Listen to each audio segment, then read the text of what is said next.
how old are you now? 21?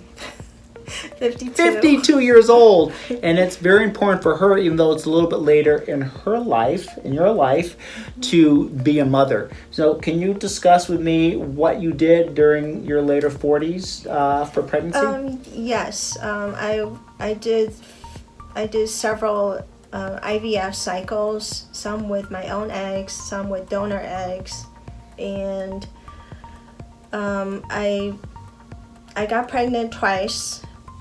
First time with my own eggs, but I miscarried at 4 weeks, and that spurred me to try it again with donor eggs, and I got pregnant again, and I was really happy, but I miscarried at 7 weeks, and I think it was because I didn't know I had these autoimmune issues and nutritional deficiencies that probably caused a miscarriage. Sure. So the basis is, from a functional standpoint, we're addressing root causation. We're building a foundation.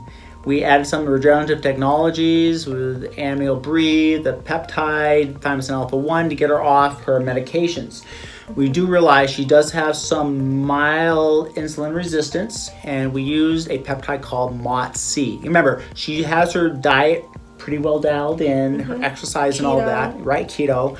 And we wanted to add MOTS-C. So MOTS-C is a 16 amino acid sequence, amino acid for mitochondria. Okay, and what it does is focus on muscle tissue and increasing insulin sensitivity, which means it will utilize glucose more at the cell level as energy. So it can be utilized as what we call an exercise mimetic. So it will have the same properties of exercising, but with the peptide. So that's number one, is helping balance that out.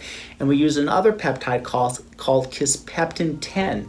Now this works in the brain chemistry for your hormones. So you're talking about brain chemistry, so it's higher up.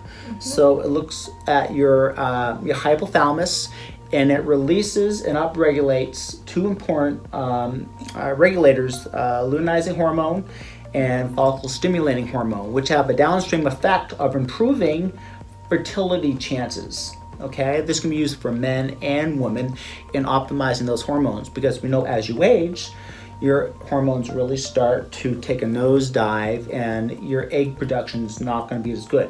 But you are still menstruating, and the goal here is to improve the brain chemistry for increased improvement and chances of keeping the donor eggs. And you have some blood work coming up. Yeah. Okay, and we'll see how she does with the blood work. You have an ultrasound, and when is your scheduled donor implantation? In July. In July. Actually, all right, after July 4th. Awesome. So it will be so exciting to see where you are in the next couple months, to see if all of this has been very helpful for you. So in the interim, Jennifer, thank you so much for sharing your story. I think it's inspirational and letting others know there's help out there. Yeah, and I'm very, very grateful and feel very blessed to have met Dr. Smith, and he's been able to help me to improve my health.